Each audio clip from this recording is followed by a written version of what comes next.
Shalom sahabat B2B, blessed to be a blessing. Hari ini kita akan mendengarkan kesaksian dan sharing live dari Ibu Agnes Stefani. Dia memiliki satu putra dan satu putri, dan satu putri lahir dengan kondisi jantung yang bocor, dan setelah itu dia anak yang kedua mengalami kanker mata retinoblastoma. Bagaimana pergumulan, bagaimana perjuangan dan kisah hidup dari Ibu Fani bersama dengan anak-anak yang nanti juga akan kita lihat bagaimana Ode, nama anak yang keduanya, setelah mengalami perawatan sedemikian cukup lama dari jantung kemudian juga retinoblastomanya. Nah, silakan nanti Ibu Fani akan menceritakan kisah bagaimana menjalani proses demikian, dan bagaimana Tuhan itu menguatkan, bagaimana Tuhan itu memelihara, dan bagaimana Tuhan itu juga memberikan proses kesembuhan bagi Ode, gitu ya, dengan jantung bocornya maupun juga dengan operasi dan retinoblastomanya. Terima kasih Pak Didi. Ya, saya Agnes Stefani Santoso. Biasa orang memanggil saya Fani. Saya ibu dari dua anak. Yang besar bernama Matthew, yang kecil bernama Audrey, dan teman-teman biasa memberi nama kasih dengan nama Ode karena anak saya belum bisa menyebut dirinya Audrey, jadi dia kalau ditanya namanya Ode. Audrey lahir 25 April 2016. Saat itu di rumah sakit dokter tidak menyampaikan apa-apa Pak Didi. Tapi setelah pulang 1 minggu kemudian kami harus kembali ke rumah sakit untuk kontrol kondisi Audrey. Itu dokternya, kebetulan dokter anak yang menangani Audrey waktu saat Audrey lahir sedang tidak bertugas. Jadi kami dialihkan ke dokter yang lain. Lalu saat itu dokter menyampaikan, "Ibu, maaf, saya tidak bisa melakukan imunisasi. Jadi kalau lahir setelah 1 minggu itu ada imunisasi. Saya tidak bisa imunisasi, Ibu, karena terdengar suara gaduh dari stetoskop itu. Jadi kalau suara gaduh di pemeriksaan itu biasanya menunjukkan ada kelainan di jantung." Dokter menjelaskan nanti kemungkinannya ada kebocoran jantung. Lalu kami diberi surat rujukan untuk kami melanjutkan pemeriksaan ke dokter spesialis jantung waktu itu. Kami dirujuk ke rumah sakit Sarjito.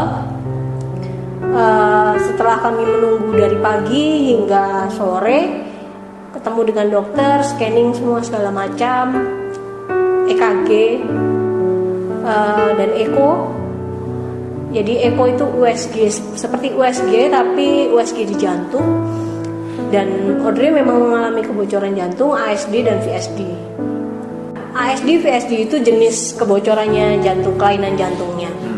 Lalu dokter waktu itu menyampaikan kalau ASD biasanya akan menutup seiring usia si anak ini bertambah. Waktu itu Audrey cuma 2 mili. Jadi dokter bilang masih bisa kok 2 mili? 2 mili ya 2 mili. Terus waktu itu Audrey dinyatakan pokoknya masih bisa sembuh, karena untuk ASD-nya masih bisa sembuh nanti saat dia bertumbuh. Kalau VSD-nya dokter bilang kemungkinannya akan sembuh hanya 5%. Kemungkinan dia akan sembuh sendiri itu hanya 5%. Lalu saya tanya dengan dokter, apa saja ya, maksudnya kemungkinan yang akan menolong untuk kesembuhan Audrey gitu. Dokter waktu itu menyampaikan kita akan melakukan operasi pemasangan katup pada usia tertentu ketika nanti mengganggu pertumbuhannya. Saat itu ya saya hancur hati, saya anak usia 1 minggu, saya cuma berdoa, Tuhan perkenankan seberapa lama untuk saya boleh merawat anak ini. Lalu kami pulang, saat itu Pak Didi sudah menunggu di rumah dengan membawakan buku Tuhan Tidak Tuli betul ya Pak, Tuhan tidak tuli. Bapak membawakan buku, dan buku itu saya baca, saya renungkan, saya terberkati sekali oleh buku itu. Kami boleh belajar dari banyak hal tentang buku itu, bahwa bagaimana bergantung dan kemurahan Tuhan itu selalu ada dan menyertai. Lalu kami Audrey harus menjalani perawatan 2 minggu sekali. 2 minggu sekali Audrey akan di USG jantungnya untuk melihat seberapa fungsi jantungnya bermasalah. Dan saat itu Audrey dilarang untuk, jadi bukan dilarang, tapi dokter memberi saran untuk Audrey tidak boleh batuk dan pilek, karena batuk pilek itu bisa menyebabkan dia gagal pernapasan. Jadi kami harus menjaga Audrey betul supaya Audrey tidak boleh batuk pilek. Di usianya yang ke 3 bulan itu Audrey kalau nangis sempat sampai bibirnya biru. Kami bawa ke rumah sakit, lalu dokter bilang jantungnya yang kiri bengkak besar. Jadi sempat jantungnya bengkak besar dan Audrey harus pakai obat. Dan obatnya tidak sedikit Pak. Kalau kami datang ke rumah sakit, kami harus nebus obatnya setebal ini untuk Audrey minum selama 2 minggu. Itu kami harus melihat tumpukan obat yang setebal ini, obat puyer dibungkus tebalnya segitu. Dan obat itu tidak boleh lewat kami minumkan. Lalu Audrey minum obat selama 3 bulan. Setelah itu jantungnya kembali sudah dengan besar yang sama. Lalu Audrey, dokter bilang boleh tidak minum obat lagi. Tapi pemeriksaan tetap rutin dilakukan. Sudah mulai Audrey usia 6 bulan, sudah tidak lagi 2 minggu, tapi sudah mulai 1 bulan sekali. Lalu usia 1 tahun, karena Audrey tidak lahir juling. Nah, usia 1 tahun itu kok Audrey kurang dari 1 tahun, sekitar hampir mendekati 1 tahun, itu Audrey kok juling. Lalu saya bilang sama suami, kok juling ya, kenapa ya? Lalu saya membawa ke dokter anak, tapi dokter anak menyampaikan, oh nggak apa-apa ibu, biasa, belum fokus, nanti kalau sudah lebih dari 1 tahun, nanti kalau misalnya mau diterapi bisa. Waktu itu kami lega, dalam artian oh ya masih bisa diterapi dan ini hanya juling biasa. Lalu saat Audrey usia 1 tahun, dia sedang duduk di bawah, di atasnya ada lampu. Saya melihat seperti mata kucing, jadi matanya mencorong seperti kalau kucing malam itu kan kalau kena cahaya matanya akan mencorong, tapi hanya di 1 mata. Lalu saya bilang sama suami lagi, Pak, coba perhatikan matanya Audrey kok beda ya gitu. Lalu saya tanya dengan ibu saya, ya ibu saya, ayah saya, suami bilang iya beda. Lalu kami kembali bawa ke rumah sakit, dan saat ini saya nggak ke dokter anak lagi, saya ke dokter mata. Malam itu dokter mata, dia tidak menjelaskan apa-apa, kami melihat raut muka yang sangat panik.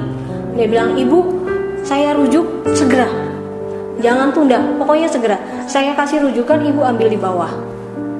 Kami bawa di di panti rapi. Waktu itu suami mengambil surat rujukan. Saya pas kebetulan ketemu dengan teman SD saya ngobrol, tiba-tiba suami saya sudah bersandar di tembok dan lemes kayak mau pingsan gitu. Saya ambil kertas dari tangannya, ternyata dirujuk ke bagian kanker. Hati kami hancur. Malam itu juga kami pergi ke YAP tapi tidak ada dokter. Lalu besoknya saya memutuskan untuk kami libur kerja dulu. Saat itu suami masih kerja tidak satu kantor dengan saya. Kami ngambil cuti untuk fokus untuk melanjutkan pengobatan Audrey. Ada apa dengan matanya Audrey? Kami ditolong dengan proses di YAP itu prosesnya kalau kami pakai BPJS tahapannya panjang. Tuhan mengasihi kami dipertemukan dengan Profesor Wasisdi namanya. Profesor Wasisdi bilang, "Ibu, ini sepertinya retinoblastoma, tapi ini bukan bidang saya." Lalu Profesor Wasisdi panggil suster yang berjaga saat itu. Profesor bilang, "Suster, saya nggak mau tahu gimana caranya. Ini dia pakai BPJS. Kalau BPJS itu sehari hanya boleh ketemu satu dokter." Profesor Wasisdi menyampaikan, "Saya nggak mau tahu gimana caranya. Anggap saja hari ini dia tidak pernah ketemu saya. Tolong langsung ketemukan dengan dokter untuk penegakan bahwa ini retinoblastoma." Lalu saya dirujuk untuk ketemu dokter retinoblastoma. Dokter retinoblastoma menyatakan, "Ya Bu, ini sudah separuh bola mata."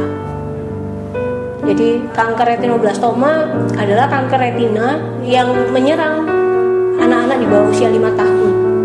Jadi memang kanker yang hidup di anak-anak usia di bawah 5 tahun. Saat itu kami kembali lagi hancur. Tuhan, ada apa? Anak ini belum sembuh, jantungnya belum beres, dan Tuhan perkenankan untuk dia mengalami kanker. Hati kami hancur sekali. Kami setelah dapat penegaan harus bulan waktu itu 10 Mei 2017 kami dinyatakan anak ini harus dioperasi, diangkat bolanya di bola mata kanan. Jadi Audrey retinoblastoma di bola mata kanan. Jadi mata kanannya harus diangkat. Lalu saya nanya, "Dokter, bisa nggak kalau nanti ada orang yang kasih donor mata untuk pasang?" "Oh, retinoblastoma tidak akan pernah bisa terima donor mata. Jadi karena semua jaringannya itu sudah dipotong, jadi tidak akan pernah bisa melihat lagi dengan mata kanannya itu." Lalu kami periksa untuk mata kirinya puji Tuhan bersih, sehat. Lalu dokter menyarankan untuk mencari janjian jam operasi. Kami ke rumah sakit, kami dapat tanggal 18 Mei 2017. Tanggal 17 Mei itu sudah di rumah sakit. 18 Mei dijadwalkan untuk operasi. Hati kami hancur sekali. Saya seperti orang gila Pak Didi waktu itu. Saya bersyukur sekali ada keluarga. Ibu saya selalu memberi kekuatan. Suami selalu mendukung saya. Saya tahu suami saya juga hancur hati pasti. Saya waktu itu juga ada Bu Dani, istri Pak Didi. Kebetulan Bu Dani saat itu masih bertugas di Jogja. Tiap hari saya menangis, saya tanya Tuhan kenapa gitu. Tapi di hari itu, di tanggal 18 Mei itu, 1 jam sebelum operasi, dokter datang. Dokter bilang, "Ibu pulang saja, kita nggak jadi operasi." Karena dari pihak dokter bedahnya tidak berani, karena kami nggak punya alat-alat untuk jantung. Berbahaya ketika nanti operasinya gagal, kami nggak punya peralatan medis yang lengkap. Jadi ibu pulang, nanti kami rujuk untuk ibu ke rumah sakit yang lebih besar. Saat kami dipulangkan, kami bertanya, "Tuhan, Audrey apakah akan operasi atau akan ada mujizat Tuhan yang Tuhan sendiri yang sembuhkan tanpa harus menjalani operasi?" Saya masih berharap Audrey tidak kehilangan bola matanya. Saya berdoa, "Tuhan, saya percaya mujizat Tuhan. Saya percaya mujizat Tuhan. Kalau Tuhan di hari operasinya Tuhan nggak kasih buat Audrey operasi, saya percaya itu." Saya terus menolak untuk Audrey operasi. Tapi setelah Bu Dani terus bilang, ayo nak, Mami tahu kamu hancur, tapi kamu terus berdoa. Ayo isi waktumu untuk tidak memikirkan hal-hal yang ketakutan yang tidak mungkin terjadi ke depan. Kamu harus terus berdoa, terus tanya Tuhan maunya apa, mau Tuhan apa untuk hidup kalian. Saya mengisi hari-hari saya untuk terus membaca firman. Saya di sela-sela jam kerja saya buka Alkitab.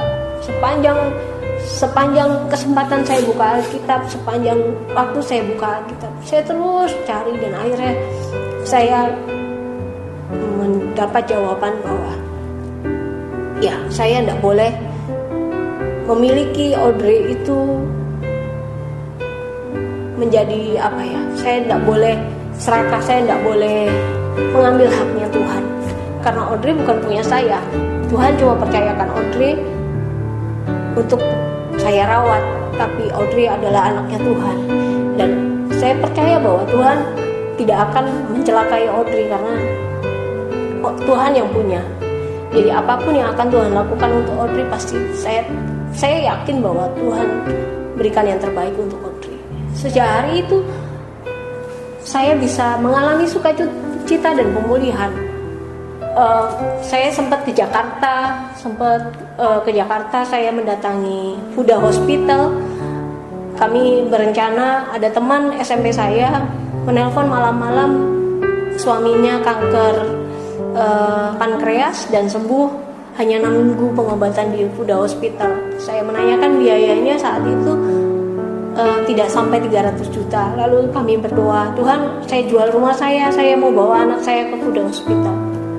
Lalu sampai di Jakarta, ternyata dari pihak Huda Hospital bilang tidak bisa ibu, karena kelainan jantung, kateternya nggak bisa masuk dari pangkal paha untuk ke mata, beresiko besar bisa gagal pernafasan karena jantungnya tidak baik.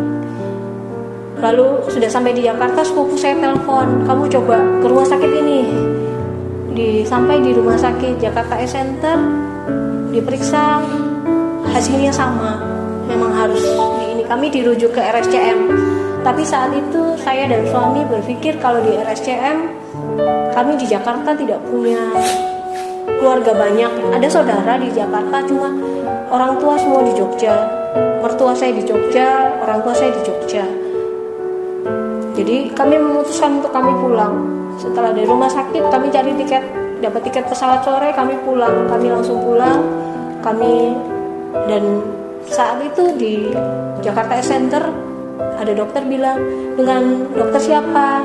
Ya, ada dokter yang menangani Audrey kemarin. Lalu dia bilang, coba second opinion di Jogja ada dokter lain, namanya dokter Tepo. Nah, kami pulang, saya mendatangi dokter Tepo. Lalu dokter Tepo menjelaskan semuanya panjang lebar, bagaimana nanti ada pemotongan di mana. Jadi pantatnya Audrey itu dipotong untuk mengisi rongga mata yang diambil. Jadi dia menjelaskan detail sekali dan orangnya sangat baik sekali. Dokter ini sangat baik sekali dan care sekali dengan Audrey. Lalu saat itu sedang puasa dan lebaran, jadi kami harus menunggu puasa dan sampai lebaran, sampai libur lebaran selesai. Lalu setelah libur lebaran, kami dapat tanggal 7 Juli 2017, tanggal yang sangat cantik. 7 Juli 2017 jadi hari dimana Audrey akhirnya menjalani operasi. Saya bilang itu sungguh anugerah Tuhan luar biasa. Saya tidak pernah merasakan sukacita dan damai sejahtera seperti hari itu. Saya nggak tahu, Tuhan kasih kekuatan kami, Tuhan kasih sukacita kami luar biasa. Jadi tanggal 6 Juli kami berangkat untuk persiapan operasi. Kami semua dengan hati yang penuh sukacita. Lalu tanggal 7 Juli Audrey operasi masuk jam 11, setengah 4 sore saya dipanggil di ruang pemulihan. Jam 6 sore Audrey dikembalikan ke kamar. Saya sama ibu saya, kami mulai stres. Waduh, ini pantatnya kan dipotong, matanya diambil, nanti kalau rewel gimana cara gendongnya? Saya sudah bingung. Dan waktu sebelum operasi, suami dipanggil sama dokter Tepo, dijelaskan, Bapak ini operasi yang besar, jadi nanti kira-kira 2-3 hari akan kesakitan karena ini operasi yang sakit sekali. Jadi nanti kalau ini, tapi kami akan berikan obat nyeri dan ada beberapa penjelasan. Lalu jam setengah 8 malam Audrey total sadar dan dia cuma bilang, Mama aku haus. Lalu saya kasih ASI, dia tidur lagi. Sepanjang malam tidak menangis, sepanjang malam tidak bangun, dia tidur pulas. Setengah 6 pagi Audrey bangun. Di besoknya tanggal 8 Juli Audrey setengah 6 pagi bangun. Dia bangunin saya, dia bilang, Mama aku lapar. Lalu saya tanya suster apakah sudah boleh makan? Oh boleh Bu. Lalu kami makan. Setelah makan Audrey minta mandi, lalu suster datang lepas infusnya. Setelah infusnya dilepas, saya takjub sekali untuk anugerah Tuhan. Audrey pergi lari-lari dan dia tidak kesakitan. Dokter datang visit, dokter bilang, wow, mujizat ini Bu. Dia bisa santai, dia bisa lari, dan dia bisa duduk tuh menaruh pantatnya tanpa rasa sakit, tanpa apa. Dan dari hari itu sampai hari ini dia tidak pernah mengeluh tentang kesakitan operasinya atau apa. Kami berusaha jujur dengan kondisinya dan dia terus bersukacita. 3 minggu setelahnya hasil patologinya keluar. Audrey harus menjalani kemoterapi. Dokter berikan protokol kemo di stadium 2. Saat itu harusnya kami ambil sampel tulang belakang untuk menentukan seberapa stadiumnya Audrey, tapi kami menolak karena saya tahu pasti itu sakit sekali karena harus diambil sampel tulang belakang. Saya nggak bisa bayangin gimana harus diambil sampel tulang belakangnya. Terus kami menolak untuk kami diambil, lalu dokter berikan protokol itu.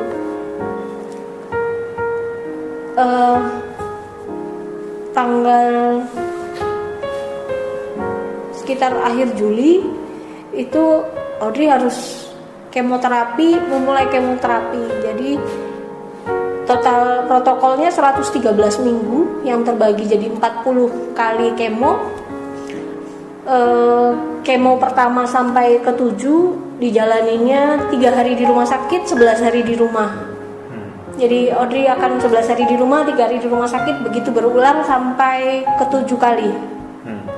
Yang ke-8 sampai ke-40 Audrey 20 hari di rumah, 1 hari di rumah sakit. Yang pertama kali kemo, dokter menjelaskan bahwa nantinya akan layu, rambutnya akan rontok, kemungkinan akan anaknya secara tubuh tidak kuat karena obat kemoterapi akan menghancurkan sel-sel, bukan hanya sel baik, tapi seluruh sel yang ada di tubuhnya akan rusak. Jadi kemungkinan anak ini berhenti di tengah jalan, dalam artian Tuhan mau kasih sembuh, diminta pulang, sangat besar. Lalu kami berdoa lagi. Kebetulan kakak suami saya kanker usus. Kami menyampaikan kepada keluarga, ibu mertua saya drop ketika harus kemo karena kakak ipar saya meninggal saat kemo. Dan ibu mertua sangat drop beliau tanya, apakah kuat? Karena kakakmu aja gak kuat, gimana nanti kuat? Dengan hati yang saya mulai hancur juga, harus jalani 113 minggu. Itu saya belajar untuk mengajak keluarga untuk mari ikut maunya Tuhan seperti apa. Mari mengandalkan Tuhan seperti apa. Saya dan suami terus bilang, jangan pernah khawatir, jangan pernah khawatir. Lalu masuk di kemo, ada yang kemo 3 hari di rumah sakit itu hari pertama Audrey akan masuk sebanyak 3 obat. Salah satunya akan dimasukkan di sumsum tulang belakangnya. Jadi Audrey akan menjalani masuk ke ruang operasi, diambil diambil seperti cairannya, terus nanti akan dicampur sama obat, terus disuntikan lagi di dalam sumsum tulang belakangnya. Itu harus dijalani selama 7 kali. Hari pertama 3 obat masuk, hari kedua 2 obat, hari terakhirnya 1 obat. Lalu sebelum kemo saya ketemu dengan ada teman sharing tentang ada suplemen, ada pola hidup sehat. Saya coba mengkombinasikan pola hidup yang sehat dengan memberikan makanan-makanan yang sehat. Saya mulai kasih diet-diet untuk Audrey, juga dari suplemen yang dikasih dari teman ini. Dan tentunya karena kasih karunia Tuhan juga, jadi Audrey sepanjang 40 kali kemo tidak pernah mual, Pak. Audrey tidak pernah namanya mual. Sepanjang kemo Audrey selalu makan banyak. Dia obat masuk, di depannya itu lunchbox. Jadi kalau dia masuk obat kan nggak boleh bergerak karena ada mesinnya, dan itu ruang geraknya dia sedikit. Kalau dia gerak mesinnya akan bunyi, ada alarm bunyi. Jadi tidak boleh bergerak. Itu dia tidak bergerak, tapi di depannya toples atau lunchbox isinya makanan. Dia akan menghabiskan waktunya dengan makan. Sedangkan teman-teman yang lain ketika masuk obat sudah terus muntah terus. Saya melihat kondisi teman-temannya Audrey yang begitu, dan saya bersyukur sekali Audrey tidak pernah kehilangan rambutnya. Oh, puji Tuhan. Audrey juga tidak pernah kulitnya layu. Jadi saya betul-betul bilang, anak ini adalah anugerah Tuhan yang luar biasa. Kami menjalani kemo. Saat itu di masa-masa waktu Audrey tahu retinoblastoma, banyak teman, ada beberapa orang juga saya tidak tahu orang itu dapat nomor rekening saya dari mana, saya juga tidak pernah tahu, Pak. Jadi ada beberapa, ada hamba Tuhan tolong, ada keluarga tolong, ada teman-teman tolong, ada orang-orang yang saya sampai hari ini tidak tahu siapa, tapi dia menitipkan berkat untuk anak saya. Saya menerima total saat itu 62 juta. Kami doakan saat itu, Tuhan, ini operasi pakai BPJS gratis, Tuhan. Kemo saya cuma nombok 9.000, Pak, untuk sekali kemo yang 3 hari itu. Padahal biaya kemonya kalau lihat dari rinciannya sekitar 8 juta. Itu kami hanya bayar 9.000. Kami berdoa, Tuhan, ini untuk apa ya uang sebanyak ini? Terus setelah jalani, ternyata Audrey alergi dengan bahan bola mata palsu yang dipasang di matanya yang dari rumah sakit. Suami mencari dari internet tentang bola mata yang baik seperti apa. Akhirnya suami menemukan Abadi Protesa Mata di Surabaya. Kami telepon dengan Pak Mike orang Perancis yang memiliki hati untuk anak-anak di Indonesia supaya mereka memakai bola mata yang baik. orangnya sangat baik. Kami telepon, Pak Mike berikan kami penjelasan yang luar biasa. Akhirnya kami meminta izin untuk dengan dokter untuk kami pergi ke Surabaya membawa Audrey. Kami pergi, Audrey kalau dengan bola mata yang dari rumah sakit 4 jam sekali kami harus meneteskan antibiotik dan memberi salep.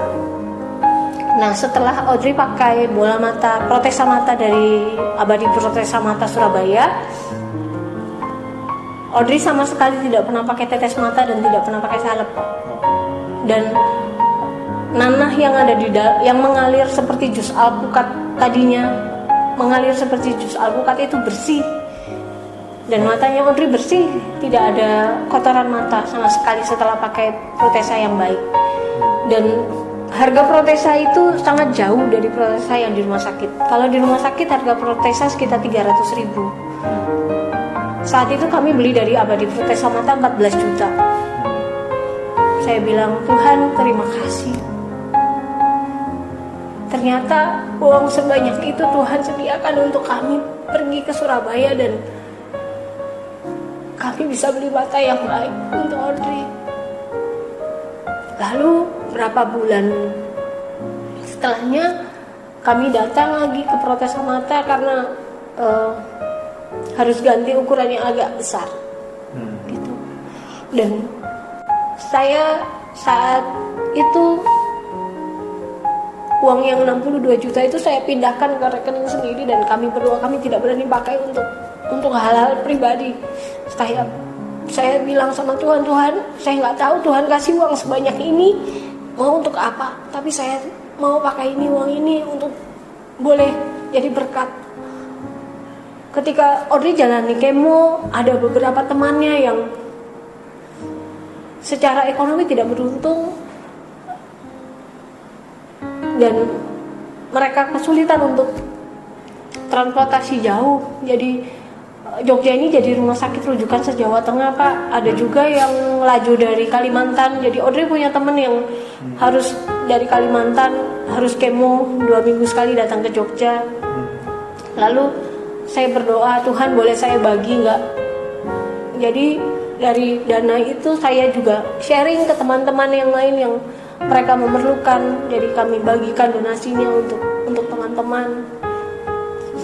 Saat kemo ke-8 sampai ke-40, suster panggil, suster bilang, Ibu, yang kemo harian BPJS tidak bisa tanggung full. Jadi nanti untuk lab dan untuk kamar nombok 300.000. Jadi sekali kemo kira-kira biaya yang kami perlukan 400 sampai 600.000 untuk setiap kali kemo. Lalu saya bilang, Tuhan sudah dibayar lunas sama Tuhan semua di depan. Jadi saya pakai uang yang itu, Pak, untuk saya kemo. Juga ada teman yang misalnya harusnya kemo tapi dia belum ada dana untuk dia masuk, kami sharing untuk kami bayar dari biaya kemonya, tombokan kemonya dari uang itu. Sampai selesai kemo, uang itu tersisa 700.000. Jadi selama 113 minggu. Ya, Tuhan sudah bayar lunas semua di depan. Lalu 113 minggu, 28 Agustus 2019, pas di hari ulang tahun saya, Audrey selesai kemo dan scanning, hasilnya Audrey bersih, kanker retinanya bersih, dan bonusnya lagi jantungnya Audrey sempurna, Pak. Yang bocor jadi tertutup. Ya, 5%-nya sudah jadi 100% Tuhan sembuhkan. Loh, itu kan. Ya. Dan ya saya bersyukur anugerah Tuhan begitu baik untuk kami. Audrey tidak pernah mengeluh, Pak. Audrey anak yang sangat ceria. Dia sangat ceria, sangat ceria. Dan dia tidak saat ambil darah, Audrey harus ambil darah setiap kali mau kemo. Setiap kali demam juga harus ambil darah. Audrey ambil darah, dia bilang sama suster, di sebelah sini ya. Dia kasih, dia duduk, dia lihat. Infus, pasang infus, dia bilang sama suster, aku nggak mau dikasih selimut karena kalau anak-anak akan dibungkus pakai selimut supaya nggak gerak. Dia bilang, aku nggak mau dibungkus selimut, aku janji aku nggak gerak. Jadi dia akan kasih tangannya untuk suster pasang infusnya, dan dia tidak menangis. Itu anugerah Tuhan yang luar biasa. Ya. Jadi sahabat P2P, bagaimana sharing yang luar biasa dari Bu Fani, dan bagaimana anugerah Tuhan, kasih karunia diberikan, dan bagaimana Ode juga menjadi anak yang luar biasa, dan kemuliaan Tuhan itu dinyatakan melalui bagaimana kehidupan keluarga JB dan juga Ibu Fani dengan kedua anaknya, dan secara khusus bagaimana Ode itu boleh dipakai Tuhan untuk Ibu Fani mengalami Tuhan melalui proses itu, bagaimana melihat yang di depan ada kekhawatiran, ada ketakutan dan sebagainya, tapi bagaimana Tuhan itu memproses demikian. Dan dari hal ini kita boleh belajar dari bagaimana perjalanan hidup dari Fani, bagaimana mendampingi Ode, dan nanti kita juga lihat bagaimana cerianya Ode, bagaimana Ode saat ini. Dan kami percaya bahwa Tuhan akan memakai keluarga ini, dan Tuhan akan memakai Ode menjadi satu kesaksian yang hidup. Bagaimana kalaupun dia hanya satu mata, tetapi bagaimana dia tetap bisa bersuka cita di masa kecilnya, dan dia sesuatu yang luar biasa, tidak mengeluh, tidak kesakitan dan sebagainya. Itu satu anugerah. Bisa dibayangkan kalau semuanya itu tidak terjadi, tentu akan lebih merepotkan orang tua, juga bagaimana orang tua juga menjadi sedih dan sebagainya. Itulah penghiburan, kekuatan, dan bagaimana pemeliharaan Tuhan itu di dalam hidup Ibu Fani dan juga anak-anak. Kiranya kesaksian ini boleh memberkati kita semuanya, dan kita boleh belajar untuk selalu bergantung kepada Tuhan, belajar untuk percaya bahwa Allah itu bekerja di dalam segala sesuatu untuk mendatangkan kebaikan bagi hidup kita, bagi keluarga Fani. Fani boleh mengalami Tuhan melalui proses itu, dan juga Ibu Fani boleh menjadi kesaksian menguatkan orang lain yang mungkin anaknya boleh mengalami penderitaan, mengalami peristiwa-peristiwa yang tidak menyenangkan, dari jantung bocor, kemudian setelah itu kemudian semuanya Tuhan tutup, jantung yang tadinya dikatakan ini susah atau tidak mungkin bisa tersumbat atau bisa tertutup, tetapi akhirnya kemudian jantung itu juga ditutup dari umur 1 minggu. Jadi sudah diketahui jantung bocor ada 2 tipe yang bisa tertutup dan tipe yang tidak bisa tertutup, dan akhirnya pada umur berapa tertutup? Umur 3 tahun. Ode ini jantungnya, bocoran jantungnya boleh tertutup, dan di masa itu juga dia boleh diizinkan Tuhan mengalami satu penderitaan dengan retinoblastoma, sehingga mata satunya tidak bisa melihat dan hanya diberikan mata satu. Itu satu anugerah bagaimana Tuhan itu ikut turut bekerja di dalam segala sesuatunya, dan biarlah kita boleh belajar dari keluarga Fani ini. Demikian juga kita boleh melihat dan belajar bagaimana Ode si kecil ini. Inilah keluarga Ibu Fani dengan suaminya Mas JB, dan juga anak pertama Matthew. Nah, inilah Ode ya, yang dari lahir dari sakit jantung, dan kemudian juga kalau kita bisa lihat bagaimana juga matanya dari pada waktu retinoblastoma gitu, dan sekarang kondisinya sekarang umur 4 tahun. Saat ini umur 4 tahun, puji Tuhan.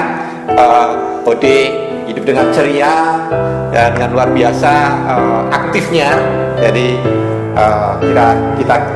saya berharap sahabat Buriku boleh diberkati melalui kesaksian dan hidup Pak JB dan keluarga, khususnya bagaimana Ibu Fani yang mendampingi anak, dan di tengah-tengah pekerjaan dan usaha yang juga terus diberkati Tuhan. Dengan kondisi yang demikian pun boleh memberkati dengan biaya tabungan yang harus berapa ratus juta yang harus diberikan supaya karyawan tidak dirumahkan, tidak di PHK, dan bagaimana usaha yang lain yang dilakukan. Nah, itu menjadikan kita boleh melihat, belajar bagaimana kita boleh memberkati orang lain. Kiranya sahabat B2B boleh mengalami berkat Tuhan dan kita boleh diberkati dan memberkati orang lain. Blessed to be a blessing. Jangan lupa sahabat B2B untuk like, share, subscribe, dan nyalakan lonceng notifikasi supaya channel ini memberkati lebih banyak orang.